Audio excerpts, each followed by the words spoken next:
Hello, bonjour à toutes et à tous, bienvenue sur Misscom, je suis Claire Négrier, révélatrice de personnalité d'entreprise et je vous retrouve aujourd'hui lundi pour le com attitude de la semaine, donc qui concerne le naming. Je vais attendre juste quelques minutes pour que les gens se connectent et nous retrouvent.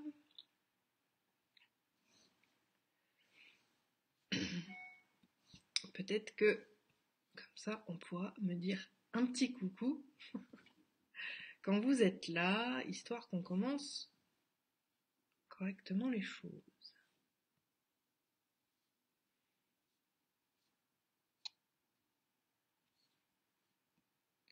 Hop, bon, j'ai pas envie de patienter trop longtemps non plus, parce que ça fait toujours des lives à rallonge qui n'en finissent plus et dont les débuts démarrent toujours très tardivement. Donc n'hésitez pas, si vous êtes dans le coin, à me faire un petit coucou. Je suis désolée, comme d'habitude le chat a décidé de s'en mêler. Hop. Je vais aller du coup partager le live en espérant que les gens me retrouvent. Ce début d'année a été un tout petit peu compliqué.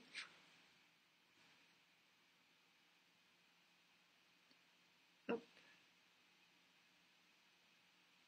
Alors, je vais partager de mon côté pour voir si les gens se connectent.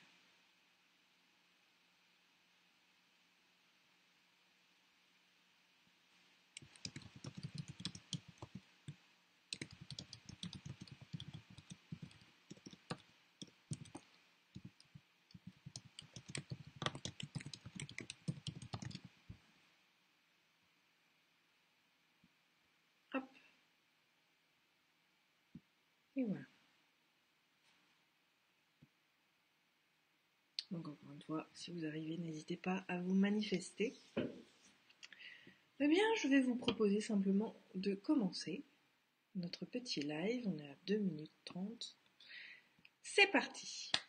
Donc bonjour et bienvenue à tous, je suis Claire Négrier, révélatrice de personnalité d'entreprise et je vous retrouve sur Misscom quotidiennement ou presque pour vous aider dans votre communication, votre marketing, votre stratégie d'entreprise de manière plus globale avec des émissions thématiques chaque jour. Le lundi, on s'attarde sur la stratégie et aujourd'hui on m'a demandé de parler du naming. Le naming c'est quoi? C'est le nom commercial, le nom de marque que l'on peut chercher pour son entreprise. Et je vous propose aujourd'hui d'aborder ce sujet qui est quand même, je dirais, le tout début du lancement d'un projet. Parce que si on n'a pas de nom, il n'est pas toujours évident effectivement de faire les choses correctement parce que de ce nom-là va découler tout un tas de choses, dont la charte graphique, le logo, l'identité, le ton, les messages, la façon dont vous allez présenter les choses, tout part de ce fameux nom. Donc finalement, qu'est-ce que c'est? Alors le naming, c'est le nom anglais pour dire justement nom commercial, et c'est quelque chose qui doit se faire de manière totalement structurée et stratégique. Alors bien souvent, les gens ne se rendent pas compte de cela, mais chaque détail, comme en marketing, chaque information, chaque couleur, chaque choix que l'on va faire doit être opéré de manière tout à fait réfléchi, pensé pour l'aboutissement et la pérennité de son projet. Donc ça, c'est vraiment le premier point. Un nom ne se choisit pas, à la légère. Ça, c'est vraiment quelque chose qui est super important à garder en tête. Maintenant, je vais quand même commencer par le tout début. C'est est-ce qu'un nom est obligatoire? Oui et non. Ça va dépendre véritablement de votre domaine d'activité et de ce que vous faites effectivement auprès des gens et de ce que vous recherchez. Dans l'absolu, quand vous démarrez, un nom commercial n'est pas forcément primordial. Je veux dire par là que vous pouvez parler en votre nom, cela peut très bien aller. Maintenant, si vous avez l'envie d'avoir un nom commercial dès le départ, vous en privez pas, vous avez tout à fait le droit de le faire. C'est quelque chose qui est complètement passé dans les mœurs. J'ai envie de vous dire que même aujourd'hui, quand on est notamment micro-entrepreneur, il n'est pas toujours évident de faire comprendre aux gens que l'addition, la note, quand on la paye, elle est au nom de la personne et non pas à un nom commercial. Ça fait partie aussi justement des règles de société qu'on nous a imposées durant des années et qui doit rentrer en ligne de compte dans cette question, est-ce qu'il me faut un nom ou pas?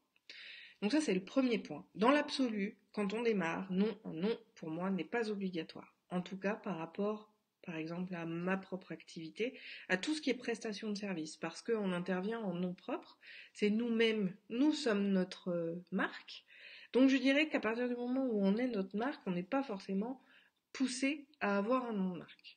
Moi j'ai fait le choix d'en avoir un, pour la simple et bonne raison que stratégiquement, une seule personne, en tout cas quand je me suis lancée il y a bientôt 10 ans, ne pouvait pas tout faire. On était aussi limité par la société qui disait que une personne c'est une tâche et que du coup la multipotentialité, la multicompétence était quelque chose qui était difficilement accessible. Donc c'est vrai qu'on a tendance, à la fois aussi en termes d'estime de soi et de comment dirais-je, du fait justement de se cacher un petit peu derrière le nous. On le fait souvent, on le fait beaucoup quand on se lance, de se cacher derrière un nous.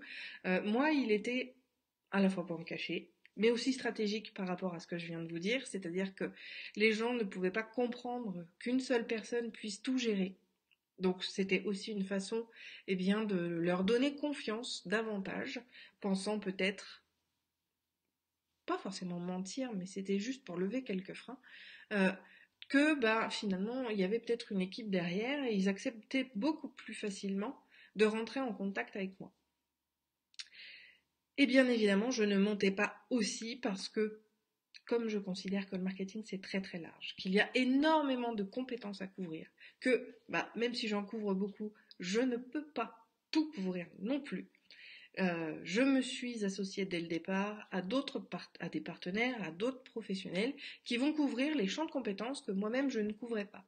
Donc en parlant de nous, c'était aussi un moyen de les mettre en valeur et à profit effectivement de tout ça. Coucou Sylvain, ravi de te retrouver par ici, n'hésite pas. Si vous avez des questions vraiment, je suis là pour y répondre, j'y réponds souvent en fin de live.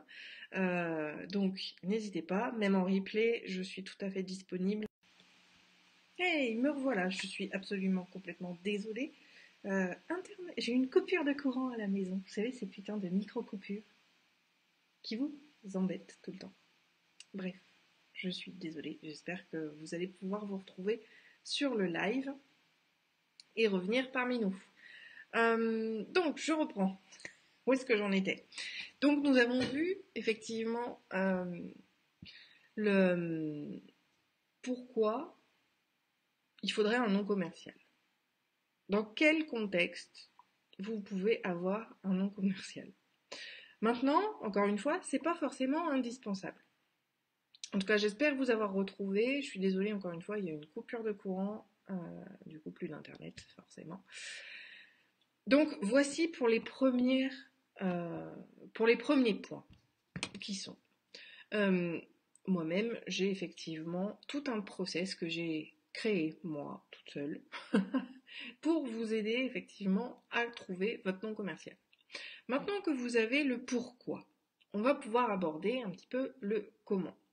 Comme je l'ai dit, la recherche d'un nom doit être structurée et stratégique. Stratégique pourquoi? Parce que il doit à la fois vous représenter vous, un peu comme le logo et l'identité graphique, c'est vraiment, en tout cas c'est comme ça que moi je le vois, c'est comme ça que je travaille, c'est pas juste un dessin, c'est pas juste une couleur qu'on crée, c'est vraiment la représentation graphique et donc la nominative de votre expertise sur un marché.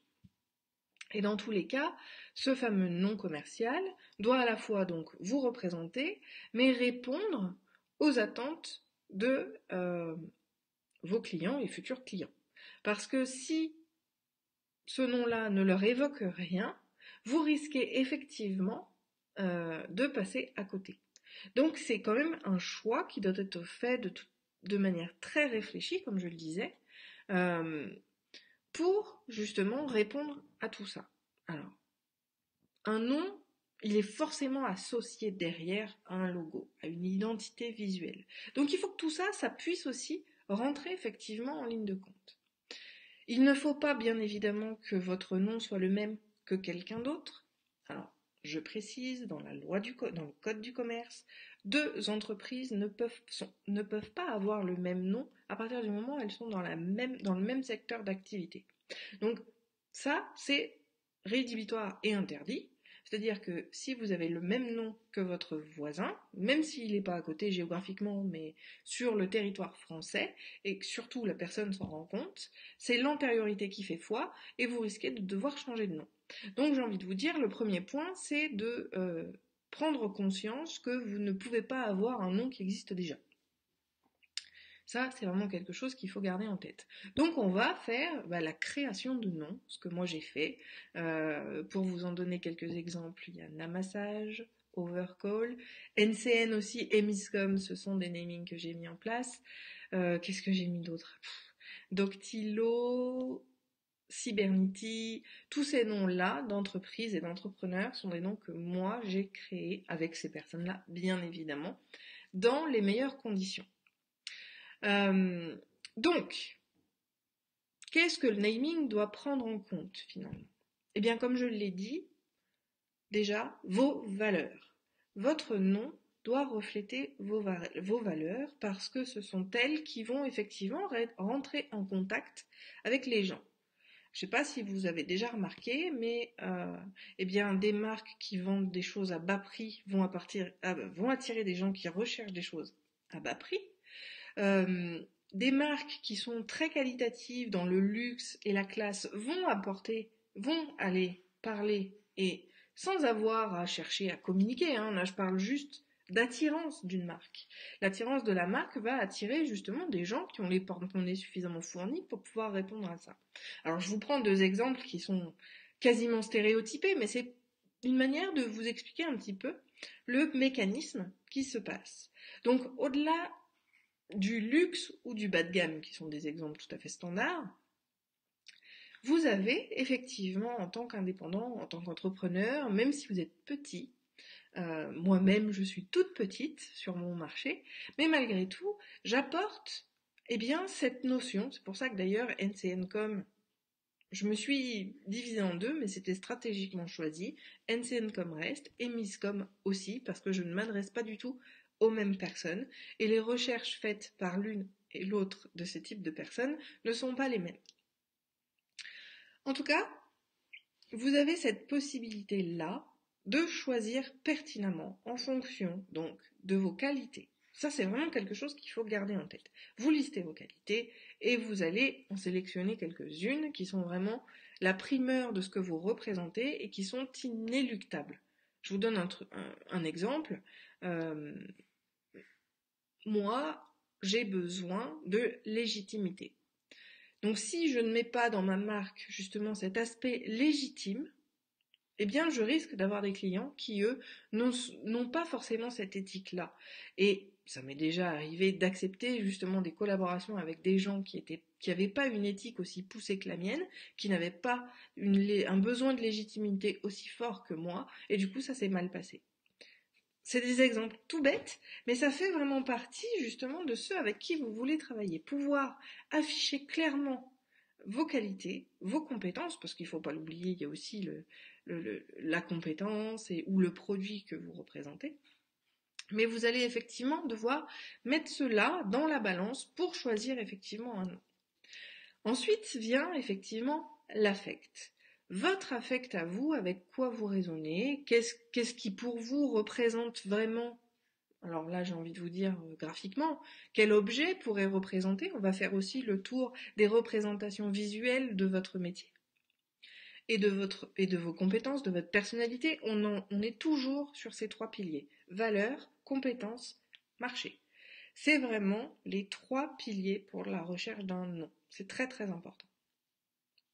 Ensuite, avec ça, effectivement, on va vérifier On va faire le cheminement inverse, qui est de vérifier est-ce que les clients potentiels vont effectivement comprendre la marque et une marque, au-delà de son nom, même si elle est accompagnée, voilà, il faut la voir soit seule, soit accompagnée avec une baseline, une tagline aussi, on peut l'entendre sous ce nom-là, bref, une accroche ou un slogan, pour parler plus français.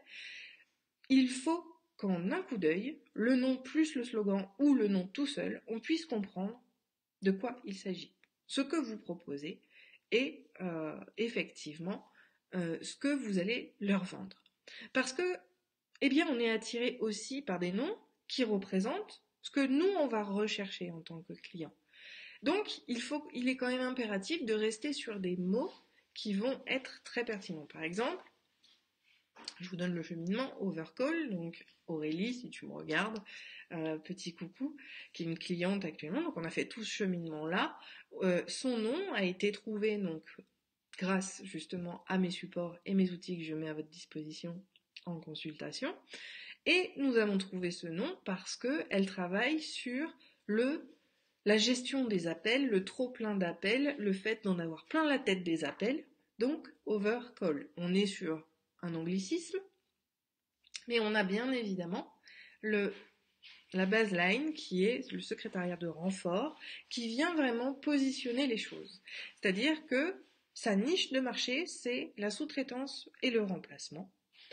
Et on a un mot, justement, overcall, qui vient vraiment pousser sur le fait que quand il y en a trop, on peut faire appel à elle. Donc on a un nom, ce que j'appelle un nom concept. La conceptualisation de son nom qui va vraiment représenter à la fois ses clients, à la fois ce qu'elle fait, puisqu'on a le mot call qui en anglais appelle, et bien évidemment la tagline qui vient justement appuyer son domaine d'intervention. Donc on a vraiment quelque chose qui est important. Bonjour Christelle. Je vois Christelle aussi qui vient, donc on avait cherché ensemble. Christelle, elle a fait le choix de son nom personnel, mais on y a ajouté effectivement une tagline qui vient là véritablement mettre en avant ses compétences, puisque c'est Christelle Petit, c'est la geek de votre business en ligne, de votre business digital, pardon. Bon, c'est pareil, ça veut dire la même chose, mais effectivement, on a vraiment le mot d'experte, parce que geek, contrairement à ce qu'on peut penser, ce n'est pas du tout le binoclard à lunettes qui fait que lire. Un geek, dans le dictionnaire, c'est un expert dans son domaine. Et donc on a voulu vraiment mettre ça. Bon, en plus de ça, Christelle, c'est du gaming, elle adore les jeux de rôle, etc., le médiéval. Donc on est vraiment dans la geek attitude, et c'est pour ça que ce nom lui va comme un gant. Mais donc la geek de votre business digital, on vient bien là proposer justement ce qu'il y a. Et comme on a vraiment une niche de marché très spécifique, le fait d'associer son nom, son patronyme en tant que marque, vient simplement appuyer l'expertise de la personne. Mais c'était un choix stratégique aussi que d'utiliser son nom, enfin son patronyme tout simplement. Donc on a vraiment une démarche qui va venir prendre un certain nombre de points en conséquence et nourrir la réflexion sur comment effectivement trouver un nom. Et comme je le disais souvent, comme je l'ai dit au début, le naming, c'est quand même les prémices d'une création d'identité visuelle. Donc il n'est pas rare, notamment quand on travaille avec moi, d'avoir justement des choses qui se recroisent parce que l'identification par exemple d'un symbole qui va représenter véritablement ce que vous faites va nourrir justement l'identité graphique qui est derrière. Donc on est déjà dans l'étape suivante, mais effectivement on a quand même couvert tout ce qu'il y a en amont pour définir un bon nom. Et ces caractéristiques-là, notamment sur les compétences, les qualités de l'entrepreneur, que ce soit pour des produits ou des services, on a déjà aussi là de quoi nourrir justement la réalisation graphique d'un nom. Et là, on est vraiment dans la création graphique, l'image et la représentation. Et encore une fois, pour moi, un logo, c'est pas juste un logo. C'est vraiment l'émanation de votre âme d'entrepreneur qui se traduit graphiquement. Donc c'est quelque chose aussi qui doit avoir toute votre attention. Mais ça, on pourra le voir justement dans un autre live. Est-ce que sur le naming, vous avez un petit peu compris quelles étaient les étapes? Il faut vraiment arriver à prendre en compte ces trois choses qui sont vos valeurs, vos compétences et les gens à qui vous vous adressez, afin de s'assurer justement que le nom puisse évoquer tout ce que vous voulez y mettre, mais à l'oreille et aux yeux de vos interlocuteurs. Tout simplement. Je vais regarder s'il y a des commentaires. Que penses-tu des gens qui disent qu'il faut absolument pas mettre ton nom pour ta raison et pour ton site internet? Alors ça justement, on l'a vu il y a 15 jours dans le live sur quel nom de domaine avoir. Alors pour moi, bien évidemment, je te dirais, il faut reprendre un petit peu le début du live malheureusement qui a été coupé. Mais tout va dépendre de l'orientation que tu veux y mettre, de la distance que tu veux y mettre. Si ton business porte ton nom, pourquoi tu prendrais pas ton nom en nom de domaine? Voilà. Moi-même, il faut impérativement que je le fasse. Il faut aussi que je prenne mon nom de domaine. Même si je l'utilise pas, même si j'ai 2 sites qui sont NCNcom et Misscom, il faut quand même que je mette en place un mini-site au nom de Claire Négrier, parce que si les gens me regardent, et donc le nom propre en tant que nom de domaine sera beaucoup plus pertinent quand, comme moi, on est consultant dans quelque chose et qu'on est seul, qu'on est notre marque. Quand on est notre marque, si, c'est indispensable d'avoir effectivement son nom en nom de domaine, parce que les gens vont vous rechercher de cette manière-là. Ils vont, si je m'appelle Claire Négrier, je travaille en tant que Claire Négrier, les gens, bien souvent, essayent de taper directement l'URL clairenégrier.fr. Et au final, il n'y a rien. Parce que, justement, j'ai Misscom et NCNcom. Mais, dans l'absolu, vraiment, avoir un nom de domaine à son nom propre, c'est bien évidemment très important, c'est le cas de Christelle, justement, parce que elle est sa marque. À partir du moment où notre nom propre est notre marque, oui, il faut que le nom de domaine soit son nom propre. Aucun problème à ça. Est-ce que vous avez d'autres questions avant que ça coupe? Je suis déprimée de ça. Au moment où on lance le live, la coupure de courant. C'est quelque chose d'extraordinaire. En tout cas, voilà, j'espère vraiment que ça vous aura donné des pistes vis-à-vis de votre nom. Moi, je vous propose comme je le fais avec mes clients, de vous accompagner là-dessus. Si ça vous intéresse, n'hésitez pas, venez, contactez-moi en message privé. Je serai ravie de pouvoir vous assister pour trouver votre nom. Je vous assure que ça prend pas si longtemps que ça. Avec mes process, en une journée, on le fait. Voilà. Écoutez, je vois pas de questions. Si vous êtes en replay ou sur YouTube, n'hésitez pas à les poser à la suite de ce live, en replay, parce que je suis toujours présente et je réponds toujours, bien évidemment. Je vous souhaite une très bonne journée et je vous dis à demain. Bye!